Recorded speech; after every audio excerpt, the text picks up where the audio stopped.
Welcome, artists, or should I say, welcome, explorers. Welcome to this year's Clay Week 2026. Our clay theme this year, we are exiting the walls of Wabash Elementary and entering the world of Jurassic Park and Jungle. Of course, as always, I give you many options, so please know if you're not super into dinosaurs, you are still going to get an awesome clay experience this year. Since this week is our first week, today we are going to spend some time learning about our learning targets for clay. Each year, you learn a new technique to help you grow as an artist when we're working with three-dimensional art or art making sculptures, things that you can see more than one side.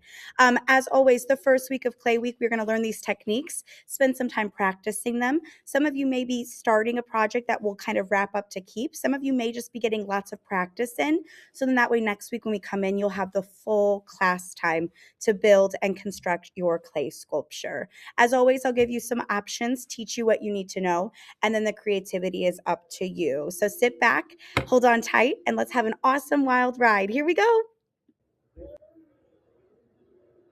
All right, artists, let's talk about what your table setups are going to look like. Remember that it's so important that we're always following our expectations here in the art room, but today especially, you don't want to accidentally make a choice that's going to cause you to miss out on any of the excitement that's happening today.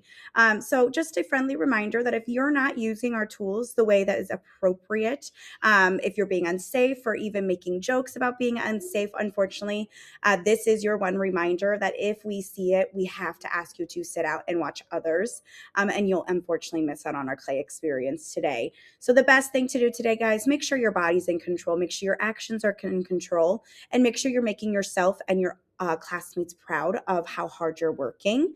A quick refresher on some of these tools. Most of us have used these tools in the past. These gray tools are our carving tools. They have lots of different edges on them to cut and carve into your clay when building.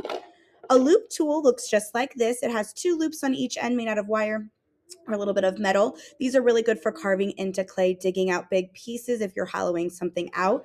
You can also use these to press down on your clay, and that will make some pretty neat textures and surface decoration designs. Our toothbrushes, of course, are very important. This is what we use for slip and score. If you forget what slip and score is when we use our water. We dip our toothbrushes in here and use this on the surface of our clay. These actually end up creating your glue. Remember that clay can't just stick together. If we just stick it together right now, the clay is going to stick today, but once this clay dries, it's actually going to fall right apart. So it's so important that anything you're attaching today, no matter how big or small the piece of clay is, that you use your toothbrush tools, you dip it in water, then add your texture on here, almost making it like a glue, right? And then you stick those pieces together. Now those pieces are nice and secure. Give it a little wiggle test. It shouldn't fall off, so you know you did it right. Again, when in doubt, make sure you use your toothbrush for your slip and score. It really will make quite a difference. Our last important tool that we need to talk about is these pointer tools. They're really just wooden skewers. These can be pretty sharp. They're awesome for carving designs, not so awesome to pretend they are used for anything other than that. So please make sure we're using these appropriately. No swords or tools to take out the dinosaurs. We're just using these to work with our clay today.